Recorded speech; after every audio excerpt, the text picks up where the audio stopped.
BD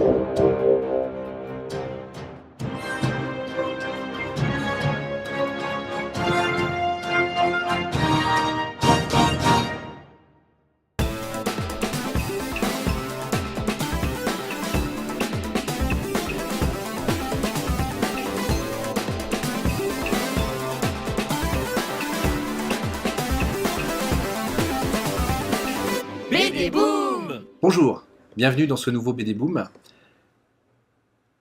Ce coup-ci, il n'y a pas de thème. Si, ce coup-ci, le thème, c'est de très bons albums, comme d'habitude. On commence par L'Arabe du futur aux éditions Alary par Riyad Sattouf, le tome 4 d'une série fantastique. Pourquoi je décide d'en parler? Parce que finalement, le but de cette chronique, c'est de parler des albums qu'on a aimés et comment on les a aimés, même si c'est des succès annoncés, on en parle. C'est le cas de ce tome 4 de L'Arabe du futur, qui va balayer un petit peu tous les sentiments positifs que vous pourriez avoir sur le père du héros dans la bande dessinée. J'en dirai pas plus, si ce n'est que pour moi, on atteint là la quintessence de ce que la bande dessinée peut donner de meilleur, et je regrette presque en fait qu'on puisse pas nommer ce type d'album dans les prix littéraires dont on nous bassine à longueur d'année, les Goncourt, les Renaudot et autres choses, parce que ça a tout à fait sa place. Voilà. Ceci dit, cet album était plus important que les autres. Et il devrait se clore au tome 5, si tout se passe bien. Et si vous n'avez pas encore commencé la série, il est temps de vous y mettre. Donc c'est c'est l'histoire de l'enfance de l'auteur, Riyad Sattouf. Donc il y a une mère bretonne, un père syrien qui a vécu en Libye, au Syrie, et qui, avec son regard un petit peu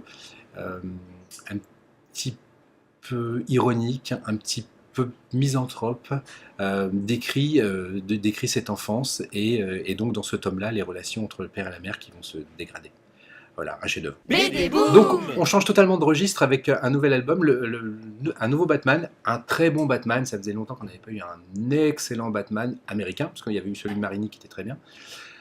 Le Batman White Knight, qui était très attendu, de Sean Murphy. L'histoire, c'est le Joker, par une péripétie dont je vous laisse découvrir, devient quelqu'un de plus ou moins gentil, arrive à dominer sa personnalité perverse, et évidemment veut sauver Gotham, puisque Batman finalement n'arrive pas à sauver Gotham et passe son temps à détruire les bâtiments, etc. Et donc pour sauver Gotham, il va aussi en fait mettre Batman en difficulté en dressant l'opinion publique contre lui. Donc on est dans cet album-là, une histoire qui va être complète. Si vous avez un album à offrir, de Batman à offrir à Noël, c'est forcément celui-là. Sachez qu'il existe une version noir et blanc pour les puristes ou les daltoniens. Et donc je vous laisse découvrir ce magnifique album de Batman chez Urban Comics.